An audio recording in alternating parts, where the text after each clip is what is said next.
Assalamu alaikum badi mandin kolo ani mandin ka kamoyla mumebe be kontonna mobe dawda alma alay kayra ciay jeto ba wulula fulol tentula wulula muso mimian ko alal de marokan abenyato alma alay simaya man soya so jate kendi ala ni wulula to malbe alma sama min ba kono alma sama sanjo dialanna alma tereto futala ma kayra kono alma simon mola kayra kono atun dolla paka dolla kasamas no woceta ka kabeti am fi baji do mo be kontonna mo be dawda dina buntun kebe ani ada nyaton ko be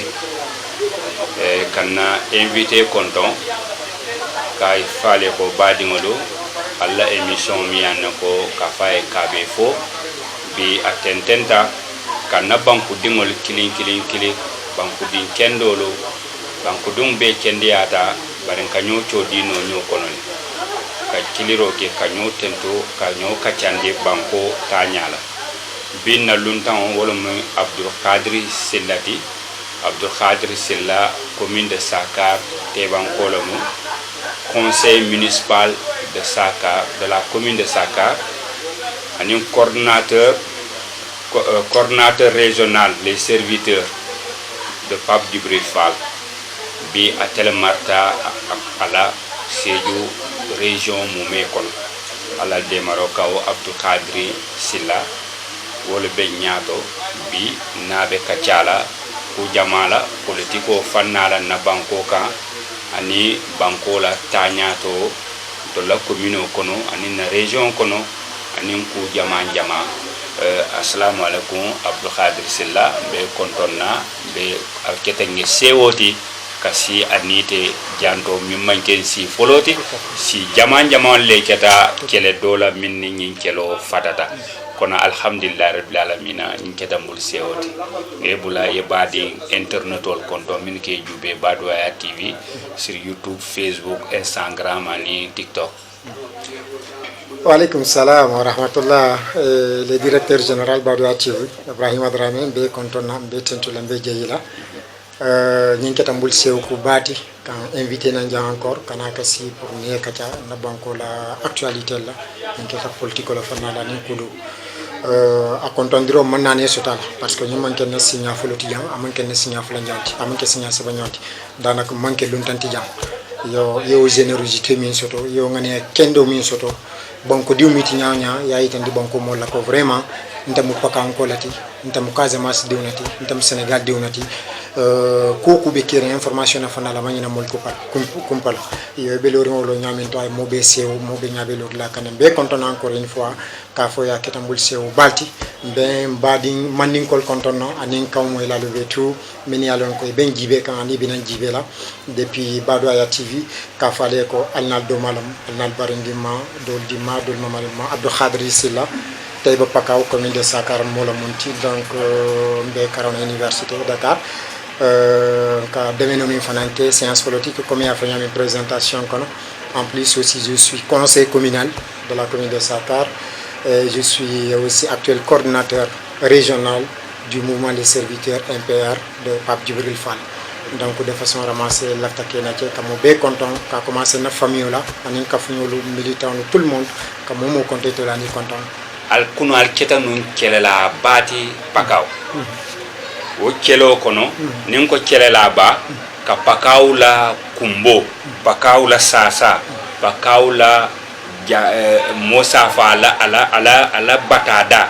ka dunal kungola anna ka tama nyoti ka kelo ke pakawye bari wo kelo kono mo jamabe mansa simuto e to le nyine fo ko atol mu politique la lete baral be nukundi ngaka alba mabori ngaka ala nata ke wo politique wato sita wato na pour wote ke al beta tala nyoka atol wol kelela kele min bo ko kelo la mo sa fo ka atol fankilum be lata nyoka ala nata al dema ala ya tambindi isim muna ko indi no banko mol mawdo politique sen nukundi wol muno alte ban fondo c'est quoi sénégalais no nyew ngamen Merci beaucoup pour une question que m'a comme il y a fait ni mani na émission do sotano on ko indi majana nga fo devant tout le monde kay tan dila ko politico ni pareta lam ko nuku mota politico keno letter mabor wato min nata no émission no nata no jane mouvement mi ala ka fa UDVS mouvement mi lo commune ko no pour nanga tan ko ko bule non yo ngolo lonu pour ka do ko ke ka commune ma koy autrement le maire Lamine Dramé ex-maire atel ben pouvoir ko voilà ñanta démarche min be kala nga kay fon foto tembo voilà kabire ngo ke ngambandi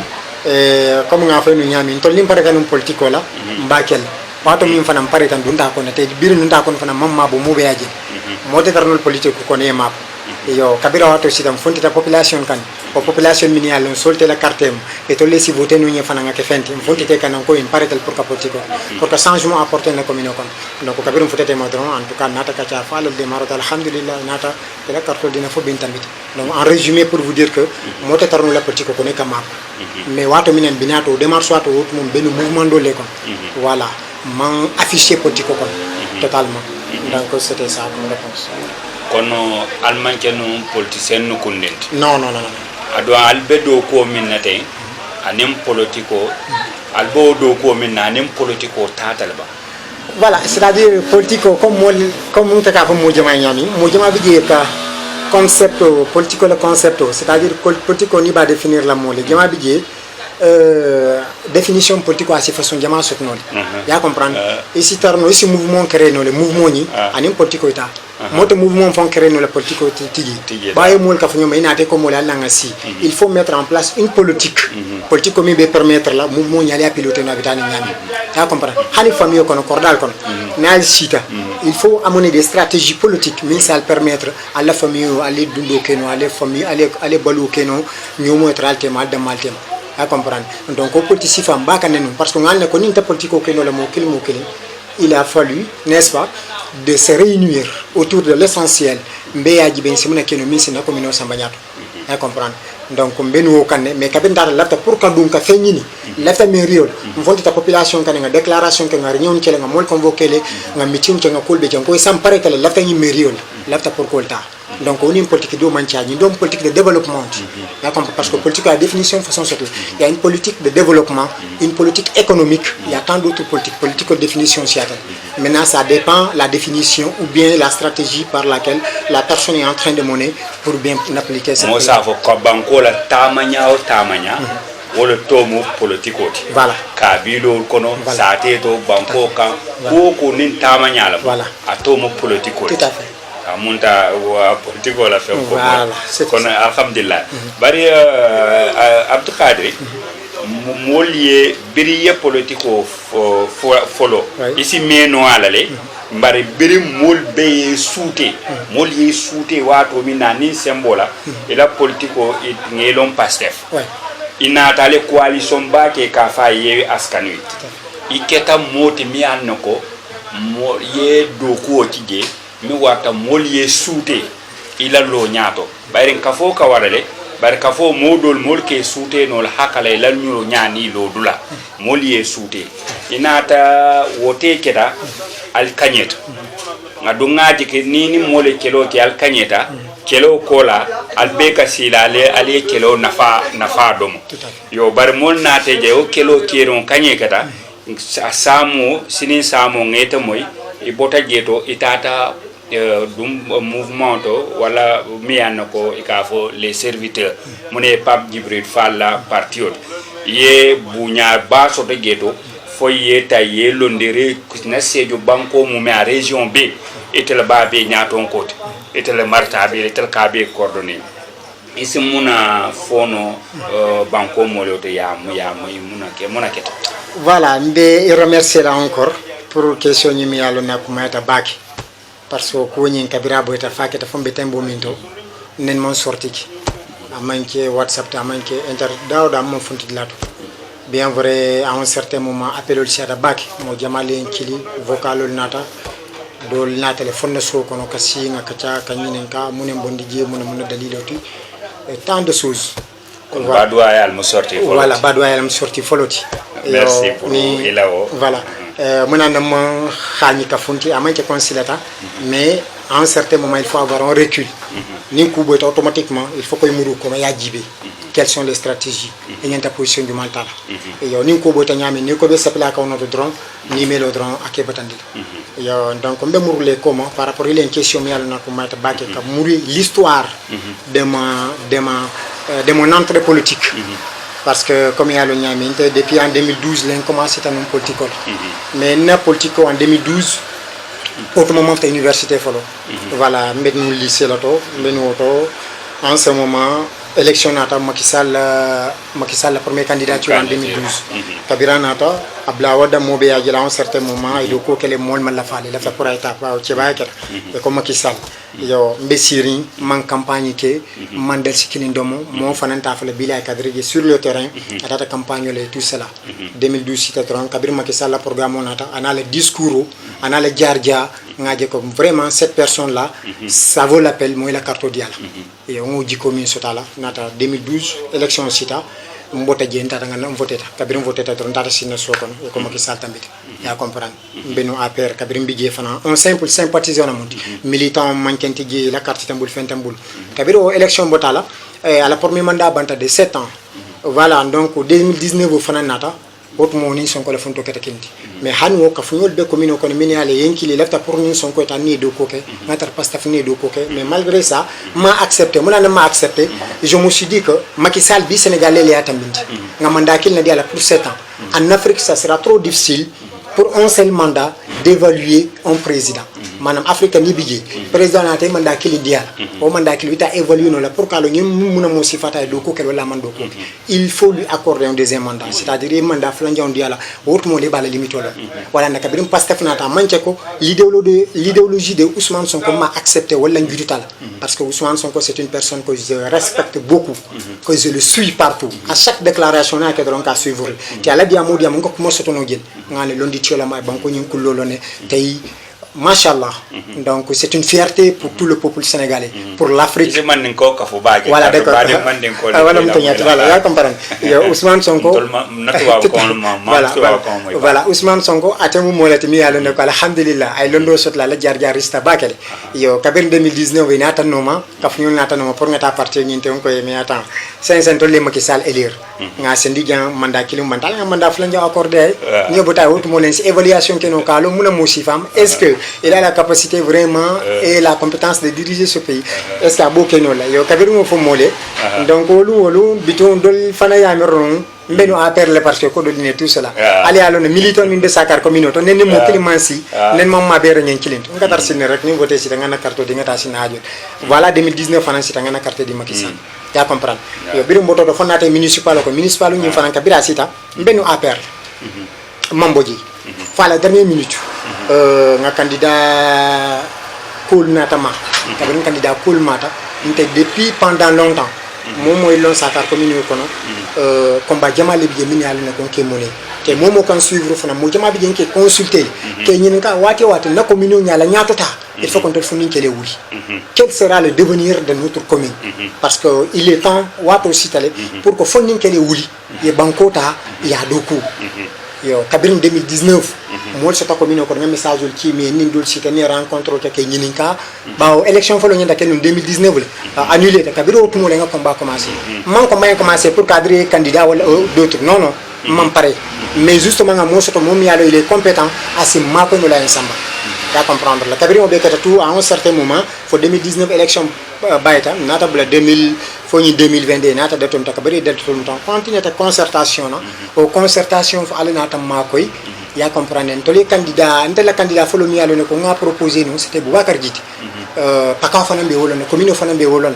ya comprendre yo mais kabir nata ta fo candidat nata si ama jaranga du détail be kon parce que mbe ngami fo jan je suis devant les gens tente ko mo fa la jami yalo ni nga fa sama ni cité ko ñemi fa man ka to ñati politico man jarñol nta wuli ya fa la mo nta fana ya fa la moy surtout ni be alpha ñata be ko mo fa la ñenta ko mo fa la mi yalo ko mo so terunam a jarta ñami ya comprendre pour ça mais ça 50 donc mbe ko mo ko ma fa la en tout cas ça sera avec des preuves claires est-ce que tu comprends alors comme mbo ñama kabiri à un certain moment inata fani Boubacar benu APR ate Boubacar Gita benu APR la kabira boto inata fani nata kacantol damalu étudiants nous et tant d'autres personnes de ben damal kacata fo à un certain moment Moli Adje machallah c'est une personne mi aloneko asi candidat no le mol ko sañ pour être il faut qu'elle rejoindre Pastef rejoindre yo no réunion que Dakar jana fonti donc wolu atenato dum Pastef bedo ko la je men taman du nja tatal fo lo kon kil lo kon fulanjam comme contenate be bedo ko la talatol bebe APR la voilà antol bebe APR ko candidat be la barabe APR voilà o candidat be APR yo tanata bedo ko la fana donc on ko nyima nyinya ite lafta mumi na pour être candidat pour être maire o be parti d'autre te parti d'autre nga ma nyinya o nyama il faut qu'on travaille ensemble parce que Pastef c'est le parti de la jeunesse mais aloneko jeune le ka projet jama bi ba porter quand et donc pourquoi pas rejoindre mes camarades pour nous découvrir ensemble voilà nata dongi won nyama on déclarer groupe WhatsApp to lumine me déclarer le jefana nga mi fa c'était trop clair yo idéologie l'insi principal l'insi parti ñinto Ibrahima lumine me duna parti ñinto nenema imaginer ko cadre be duna jela bita place ñino lañi non parce que aujourd'hui me karon université mambandi modol ko place ko voilà ani volal ko yandi voilà dol ba falal bebe al bebe ko kinol ñinola do bayindola voilà modol ko dol ba fala toura fula bu kay min no bolon kili ado modol fana ba fala fana ko albe damento alman alfalle tamindal nyaatal be mo fondin kellete mo me jino moy no wonte ni wala msa mo bon c'est bien j'accepte et je accepte et je respecte aussi n'est-ce pas l'opinion de tout un chacun momo le miranko voilà momo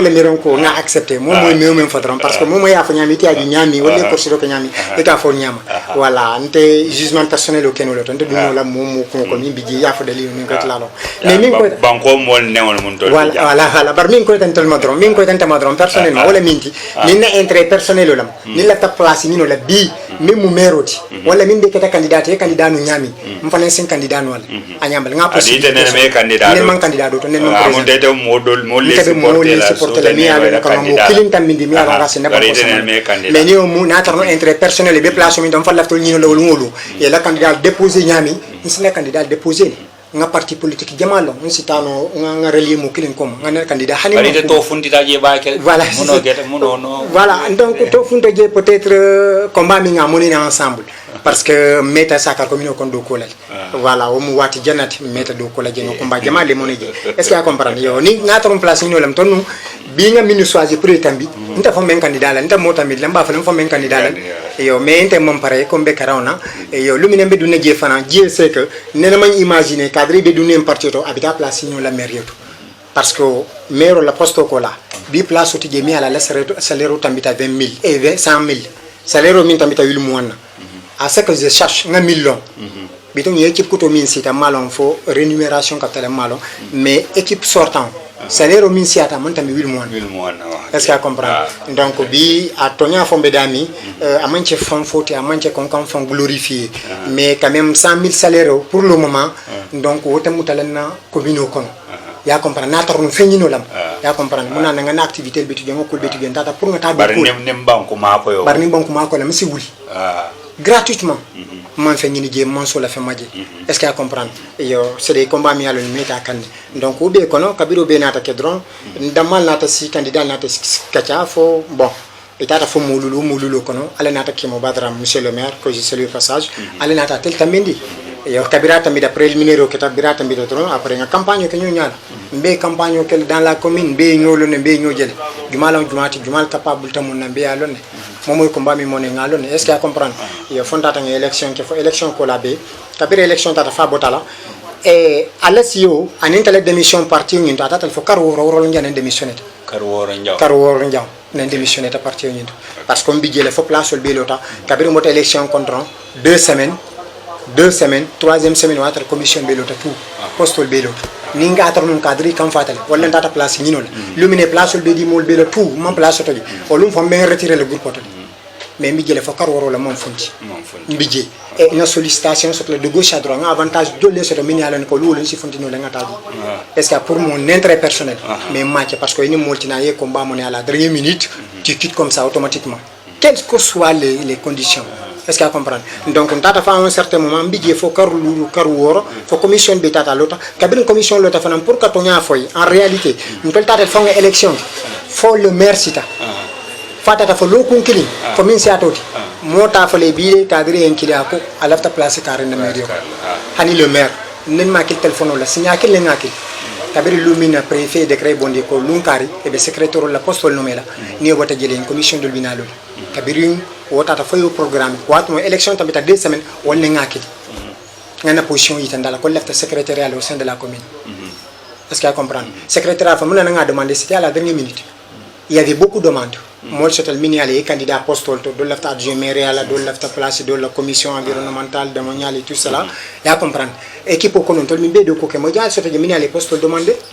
ya comprendre mais mon enta fa le bile lota nga postol demandé fo à la dernière minute kabir tata ngaje ko poste do bije mi alon poste de secrétaire là te secrétariat ante momo lombe association min beto lama jama ne expérience o dicta jela kam nko ku sefeno jelto nko ku keno jelato comme ne do ko kan tata fa à la dernière minute je me suis dit que comme bele combat mon info jang donc moi fait les places de demande entede amantara nga niyo ko pour kana si bi mairie to ka do ko kiji Dieu le sait est-ce qu'il y a comprendre mais comme quand data le faut ni niveau to il me faut moi aussi nga jibe secrétaire comme mo jemi candidat ja prendre ci demande parce que ni ma te fanan toujours remoro be fenkele cadre ma ja natale postol be lota amam poste kin demande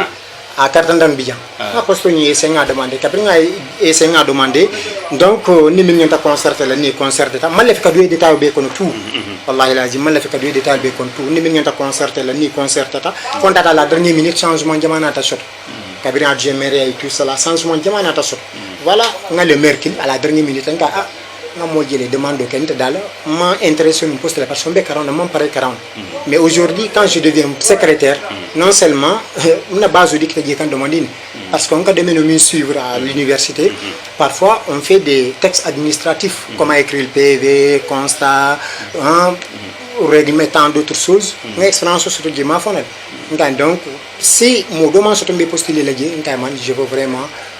mon postuler l'after pour mes postes demandé kabir mo fa ko ñedi ko comme équipe on va discuter là-dessus nté dami akonye da fo dami programme pour l'état civil la fanal bawe droit la ken kay non tay mon droit université na pormer année nga droit constitutionnel ke pormer année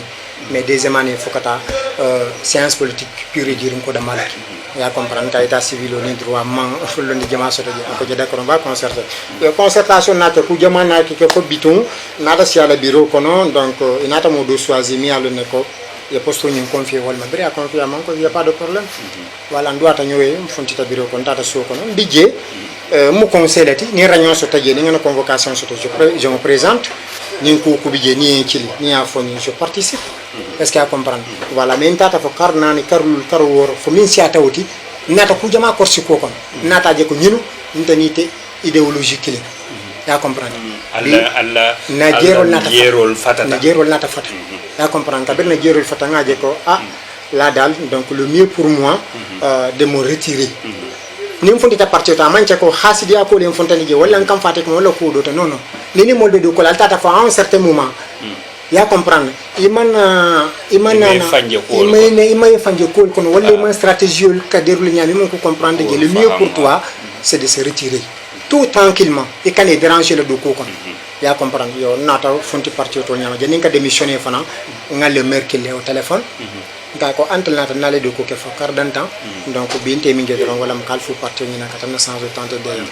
yo ngobe fay kullo ko na ni mbunya ko ni si retirer no groupe par sapotol mom mo kene signaler ngane démission rendre mais o ma ñiña ni ni moldi cadron nay rafet ay ñiña rek lebi ko no samal bina lebi ko ni kel sam de kel momo do est-ce que comprendre voilà nata nga kil téléphone la ngako be expliquer ka be nga fa ko ni d'accord problème tiji voilà comme la message dans ton donc d'accord ndu ata ñoy après l'équipe ko non quelques amis je les consulté dans la position foi après nata do groupe sapokon on a retiré pasteur on fonti la partie foi ñam voilà ma démission mais beta ine momenta non kin la fonti pas kin la fonti ni momenta parce que a manjara ka kuma jamaaf ni be fonti le groupe ko na manjara message do lancer hané ko do longi a manjara lancer pour miniale be do ko légui courage o mankenta la principauté nta jël ko na principe le mieux pour moi c'est me retirer nata fonti min tuta ni bulan doate continuer bela do ko donc na fonta nya keta pat se fol nyam barbari fonta jaman na fanan na ta message jamal sota ni mo jamal kuma jamal foto dole en cili ya ni nyandi dole en cili voilà message fonta hamisa mani dole en jibe il était venu mo la mela nata intérêt ñino la ma intérêt sota fontita ndanga je ko bi ñin del do e contact le bado ya manga ja so yen kille pour ne édition pour mon pare voilà on ko mon pare dia mo la folo et pourtant wato minen bije fa ade kuma kilim fana fonye e ko nye nga molle tambindi malla fe ka kuma fo mimbe la do nyale bu donc on faut ici hako to nyente dia mu no yo fo nyaatu nga respecter voilà donc ko be nyam woni bitema mote sot la min ba fa nga cadre la vocalo la moy jene wala en ci la ñi na fo kam bar mi mol jakale o fana mom yanna ko itebe APR ado APR be mansa singol ku jama bije possibilité to mo sa soto no jere ado na communauté ite keda moti ni nyulla la nyoka ali batande baki momi mbo comité comme APR la nyaton ko makisal ka fa nyame to nga gros poisson nga nyeba soto ni communauté moli yete soto nyeba la soto bari ite bota na o APR bo dia bele bota je ita da opposition i bota eni mine do ko ke koti ke mamuru APR ita ta opposition kuto to miya na ko sansan na wuluta wala fana mol jakal voilà au démarche ni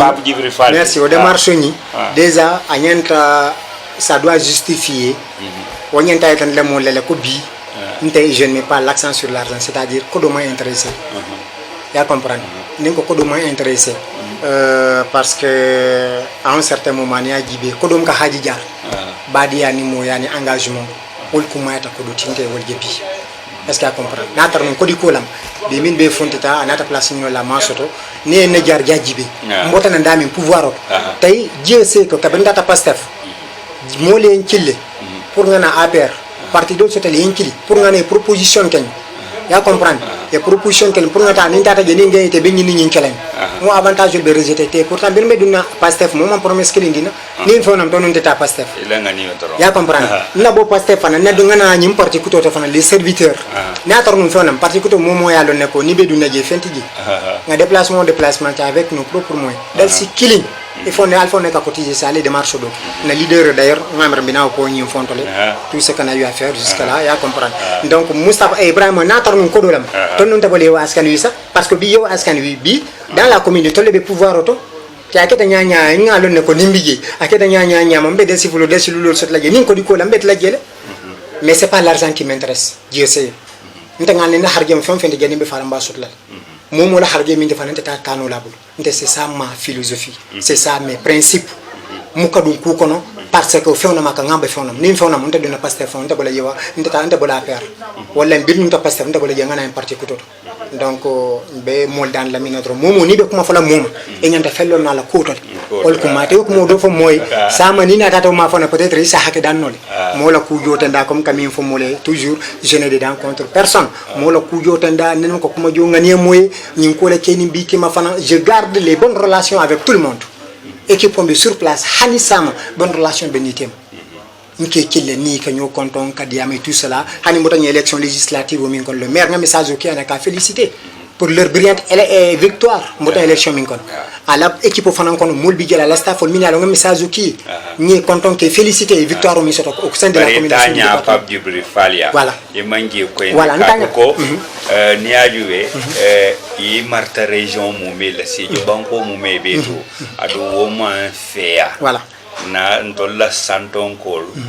santonko kana o tambindi sejo banko mumé beto ite dunno ta nyaadi le fo yo bunya baso to yabe la nyoka voilà merci beaucoup tout cela comme tu vas bol kafo nyami durant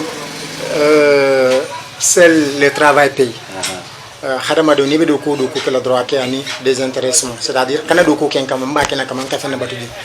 je vais un peu entrer l'histoire de ma relation avec Pape Djibril Fall Pape momo kanji be statut momo kanji be réseaux sociaux alo nantani Pape ñolo nam ka fuñul monta siata sangilulti nim Pape Djibril Fall la ñolo ni son karo ko na dum ta politique ko janim Pape ko dum politique ko na siata sangilulti ka fuñola monti relation kendol bentem nga ñolo ndami mouvement association lam nga ñolo wolto aketa coordinateur oti mo secrétaire oti ya comprendre nim pa be do ko la siata sanjiloti wolum fo nen man sibo sako pa be do na politique kono fa ke député ti ya comprendre association ni mi ngalo nga cotisation nek chaque fin du mois 1000 francs 2000 5000 momo bulo ni mi menta tro nga ka fnyoma ne nga ka fnyoma dron talbul min katar tamanta mona silo kam bina condition mon betia e nga bayol sanga dil wala nga tun kordal kon min ale la situation faible nga tulol san wala mano ka dil nem pa bodo ko la siata sanjiloti ya comprendre fo nyina nata dunta politique kon kabira dunta politique fanan kono ayin ki la en consulter mbe yow askan wi mom boji ayin ki la en consulter ko ñi lefta pour ko dum politique kon mais pour nga do ko ke ñoka kabira fa ñanka anta be damin tebe pastef ya comprendre nka te conseil communal la munti ya comprendre nka mom pare bi pour kaboji ya comprendre nka parce que mona mom pare équipe ko min sitan tolle asindi ensemble pour ka do ko ke ñoka nka mbolto ya comprendre nka je suis désolé avant même les parrainages il y a un parrainage font que c'est je suis désolé pour le moment mais je ne suis pas prêt pour que rejoindre la partie politique parce que malafi bi ben côté dola nasi do ko keno kulo ko ne mofla moma kalam ta la dernière minute mais nga ko mo fay ne be nyaminje nga be expliquer ni akonye ntolni Ousmane Sonko be ka combat kilu na money ebe daw dato be ka combat kilu na money ntol ko fñol l'état meta bak te nga engagement min jela koto dans ta région dans ton pays en tout cas engagement client il faut le continuer tôt ou tard je souhaite qu'on travaille ensemble nga d'accord comme sur alta fa ñami du nek kanam rawul beut membe ñaatu dara o manjara for la mais ta ñaña kay mom be ñoo jël ya comprendre voilà mbola ñama fa un certain moment dun tañi législative ko no kabir dun taje fana ay ñil hanu do be waskan wi ako ñen fele mbita be liste ñi non la pour les différents départements des différentes régions ako ñi lafta c'est du région to ye candidature et offert ok quoi manam ni mo lafta ke candidat comment mo lo ndiante lo nji wutumo internatel be fo kelen fana voilà nim pareta ngana dossier ki pour nga tête de liste au niveau départemental yo kabiro consultation be keta tout kabiro le photo ngay vraiment te ndet keno la liste parce que déjà mbe yow askan wi le maire c'est un candidat pour la députation ngay ne maire candidat pour députation déjà la dossier tatal tembe parti ñun tele mom boji atela dossier tata ni dafa nata nakaytul di tata fulo be validé tan tol mo fulo be commune killing et na tata ge liste de ge inte ge liste de tan man démissionner e ba fa la cadre mu jam fonton c'est un traître malgré avantage min be ngasuto pour que tan liste inscrire liste de to ngabe rejeter nga petit comment jara ñor ni be dami to ni men kata ñew l'état mo offre be rejeter tout man dunu pour na do koki est-ce qu'il comprend mais xamnu nim pas be koku kala contact le ben tema direct il y a pas d'intermédiaire est-ce qu'il comprend mais to kan mo jama do fane worlon ya comprendre yo kabira tata fo candidature be validé ta fon tata mbina do l'élection kono élection d'asta do mondi donc nata je ko comme teni namul min be do ko la communauté muka ntene ligeno la quoi dans le cadre politique ya parce que ne vision man ke kilinti donc le mieux pour moi c'est de me retirer nata fontigi nsita fana fo presque un mois kabani c'était un mois nata pas consulter nga ndebe nu genal mais je vois que voilà ça ne m'arrange pas voilà fontitale donc je suis prêt de travailler avec vous donc anatankili tata fala biro kono msita nkachata pour jama kachaje nata do ko commencer région to kabir nga do ko fana commencer voilà mta fana ka fu min bembulu ni consulter ka parti ni nak mo fay comme parti kutolam nata kacha voilà fonga affaire jindi commune kono mbola kono mo danton min yalo ne ko e kanje réseaux sociaux tout cela ils m'ont contacté Aliou Ndiaye Sakar wala kono un jour un contacté akoni nta dal mbeno a perle mais sañ nga jibe nyanya lafta bol jele am fa lafta pour que bazo ñini bazo mi yatina nsina commune défendre sur beaucoup d'intérêt akoni Pape Diouf Fall do ngal ne ko nam ka fu ñotal ka ku jamaji eta dumbe yewa askan wi lafta sina mettre en rapport pour na do ko mais autrement Aliou fo malon compte démissionner ta pastef kabira fa ñanga nga je suis désolé j'ai oublié même de t'informer comme mantara yewa askan wi maintenant démissionner ta finalement j'ai rejoint Pape Diouf Fall déjà nga rejoindre le Mbédo ko kané on a un groupe WhatsApp régional déjà nga bureau fond lolé bureau bir mbalo la catégorie of jena fonti donc avec les amis minial ne consiste en kachata tous les trois départements représentant Memboulje Goudomp on a Ousmane Biaye là-bas mais il a fait un travail colossal durant le parrainage tout cela à Bonkil aussi on a notre maman là-bas Mariam Massali madame Sagnan que je salue aussi au passage atafane do Kuba lekiji ya comprendre donc nata mol ko fumi mol nyama gur pat sapolo nga do ko ke nga do ko do mani fondunde élection kon ala démarro to ne leader o na région to nyanya bara kete nyanya 681 voix ngo cette région kon bar Sédhiou département dal na candidat soto li non non man candidat soto man candidat soto ce département ya comprendre voilà donc man candidat soto ji nata continuer néo molu nata ka fumi mo nata pas du fa rencontrer région na difficulté fa nga kuma jama fa difficulté lu ata fo nyinga ne non pour kana pour région mais comme parti kutola moyen mantrail sur les 14 régions tani nano région Roula tata odamat ni région Roula si o mallono je parce que ko do table fen table ya comprendre wala na Sédhiou ñol ji sor ko dangla mam fano jebe alors fta bali aje hanu on continue tan do ko malgré que leader rôle ma je ñawña parce que mo fane faut voter pour ya long il faut ya long ya ya comprendre yo alors fta bali aje wona ta kel mul bata ko balti mais akata ñañon tol fane na do ko dunkel dans les 3 départements fontata 681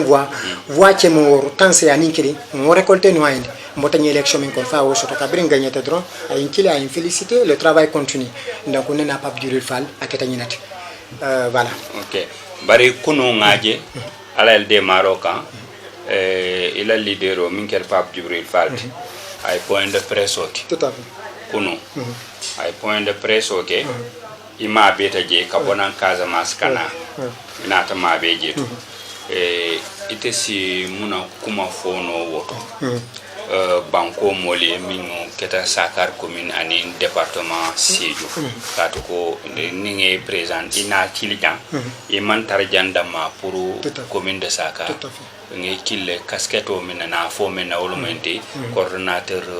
régional tout à fait si muna fono banko moli merci beaucoup une question aussi pertinente aussi min fono je dal wala minti que Pape Djibril Fall comme moi la déclaration Mabete Djele comme ya Funyami voilà les autres départements bon killing gudon aussi na responsable nato tata ensemble Mabete déclaration yindo si tele ngala mo ya kuma kon min fo naka chako la fana région de Sédhiou la délégation na été tata to fanankel na sitale ndamalo ngana difficulté le faire dans la région tout cela Inch'Allah dans les jours à venir il fera tout pour venir dans la région et Pape à la connaître déclaration Janebe du kono toujours je vais un peu entrer Pape dunta politique ko nyami ya comprendre parce que kabira dunta politique ko critique ça attaque moi les Pape londami journaliste là c'est un homme média il a toujours défendu les intérêts de ce pays banko ni intérêt le Pape a défendre toujours sur tous les plateaux mi alone ka mabete ya comprendre ning ko dolam wala privilège lam place ton non papo ton aketa no ministre wala poste badia ya comprendre ton parce qu'on a ni na la bas sur la mol kakul chala ka message qui a tout cela mais il n'a jamais accepté ngam en foi drone foroya hadama de la foroya ko kana ngaba ko dum ita nyande fam fam sot la fam fam mitati jani be fale bo sot la mais ni koronto te ngaba ta ko do madron ibe ko do sot la mais ya samu ila carrière to jamfa donc Pape il a très tôt compris que hadama de il faut être constant par rapport à Kabembef kabira na ta dunta politique ko no ay déclaration que kabira ko 5 candidats la monter akete rumeur dans le pays mo jama ko pourquoi mo Ousmane Sonko rejoindre parce que ils ont la même idéologie manam miran ko kilo na bébébul projet kilo na bébébul bem fonding kelti anyanta Ousmane Sonko rejoindre le projet fenti mais mon min ko fo Ousmane Sonko en 2016 ou en 2014 kabira la parti au carré un parti politique yalla ta Sénégal asiata keme fulani tant qu'on entend fenti aujourd'hui on est autour de 300 et quelques partis politiques Ousmane Sonko kabira la parti au carré un parti au letterja mona na me arrangé wol comme Ousmane Sonko gamta fonal a jele konté à un certain moment il me faut ma responsabilité ngana principauta ngana do koke ngana parti au carré Ousmane a parti au carré pour mes députations en 2017 à la liste total de mal qui était député bi ni Ousmane kata Ousmane Africa be katofo dans le monde entier parle de lui c'est parce qu'à le courage politique à l'engagement faut bien fotata bi ni un certain Pape Djibril Fall fanal la fitola je pense que sénégalais ñanta encourager la bari magné kala moti minialo non journaliste la magné du politique kon mais la politique a besoin des gens minialo neko qui ont des bagages intellectuels des gens minialo neko siko apporter nos banco quand solto mo si falem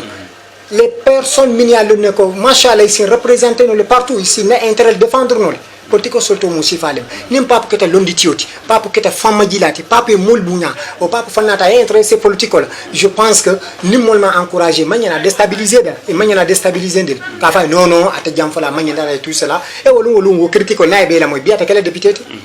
mais au message de belu moy la antol na la réunion na kumo kuma watu atni bidia malaka min fonye wala me alkana mu jabi nda man tamandum portiko kono pour ka moné mandum pour ka mo khas mandum pour ka mo blanc momo yemi mo informa betiatale mais quand même te dunta jalani principe banko le ñor banko le ñatu tal lefta wala ñundi portiko kono ala dum o je fana mo jama mera ko Macky Sall pionam parce que han opposition tatale ya fop même Ousmane Sonko à un certain moment il a dit ako toute l'opposition, il n'y a que deux partis. Il y a Yeo et Walou. Tous les autres travaillent dans le compte de Macky Sall. Il y a sorti auquel. Est-ce qu'il y a à comprendre? Donc, moi, je dis que Bipap Djuri Fala Kadoko, mais que Macky Sall a Kadoko Tchelol qui a financé. Heureusement que Papa a fait des sorties. Il a clarifié ça aux gens. Qu'on a une déclaration que Macky Sall rejoindre. Faut me dire. Amantar Doko là. Amantar Doko là Macky Sall. Macky Sall m'a financé. Macky bi. ala mol be opposition kon comme opposition la mol be Macky yame tout à fait mo dolte Macky rejoindre la muk ibe Macky les do ko la tout à fait dolte na opposition muk mais be opposition les do ko tout à fait yo sain ala Macky ta Macky ka manta kan wo mu Pape Djibril la natol mais est-ce que réellement amanta do ko la Macky pour te dire la réalité et devant les parce que ka fu ñolo mu ina katale almeta sanjulul fanata politiko idunta ina ilatala ina be sila killing ada ay itolo dula do e ke fentiji pour ye kala ka fo nya ton kaya ina be celo min akay do ko makile fa ba kay do ko makile voilà monsieur Dramé pour te dire la réalité nde luwolum Pape Djibril nde luwolum Pape Djibril fale enkil l'on a un qui l'a connu comme bindu na makili na dunta je l'on te be la partie entale pour que mo la assurer wala Pape Djibril l'on a un qui l'a connu bi je rejoins Macky Sall ni 16 mois min tuta je l'on a connu je rejoins Macky Sall nte be fonte la jeli parce que Pape même il est conscient de ça heureusement kala kunu déclaration a fait na ka do ko ke Macky Sall akol ka financer to nun kona déclaration min fon ka attaquer a fa Macky Sall a fa la ministre on se donne rendez-vous à l'Assemblée nationale. Il y a des questions qui vous attendent. Il a précisé qu'il est dans l'opposition. Mais aujourd'hui, il m'est inscrit dans le groupe parlementaire. Il faut été inscrire ni au pouvoir ni à l'opposition. C'est-à-dire, il y a un groupe parlementaire au final, ni d'un tagel, il faut un certain nombre de députés. Ni au Soto, si je ne me trompe pas, c'est 16. Parti au parti ni au Soto, tu dois avoir normalement son groupe parlementaire. Et le groupe parlementaire au niveau Soto, il finance le secrétaire au niveau Kolbe ici le Fenkenor. N'est-ce pas, ici le mettre en place. Alors, vous connaissez, Pape Djibril Falco a été parti pouvoir rejoindre, opposant Fona a été rejoindre là, et le groupe parlementaire. Il sera un député non inscrit. Ni que député non inscrit, avec quel député, ni loi notre assemblée, loi n'y a voté là. Atabe si la djibé, atteindre le pouvoir, atteindre l'opposition, même la tale la carte c'est qu'il y a diala. Ani min me la carte diala. Alors qu'on n'inte ni loi voter, banco l'intérêt là-bas non, à bas voter là. Ni Macky Sall, ni opposition. Il est là pour l'intérêt du peuple. Le peuple mis à la confiance totale. Il y a une assemblée nationale. Il va voter là par rapport aux lois, les contrôles et tout cela. Est-ce qu'il y a compris? Donc, ni beaucoup de bi, opposition to Pape Djibril Fall reste pas pour Djibril Fall. Principe au Mimbabul, il voudrait avoir ça, son autonomisation. C'est-à-dire, il y a un banco quand Hani Korda ni billet. Financièrement, tu n'es pas autonome. C'est-à-dire, ni besoin de il a posé mon coulier. Moi, le budget minial, il a posé au coulier à tête. Ni qu'à fin du day, qu'à fin du le toujours. Qu'au le budget à revendiquer. Et tu as non là, non. Tu as compris. Il y a qui d'attendre BD. Pas pour ne pas tomber dans toutes ces pièges-là. Donc, il a fallu d'être neutre. À Djibé loi, Nathalie, Banco intéressé, à voter oui. Voilà.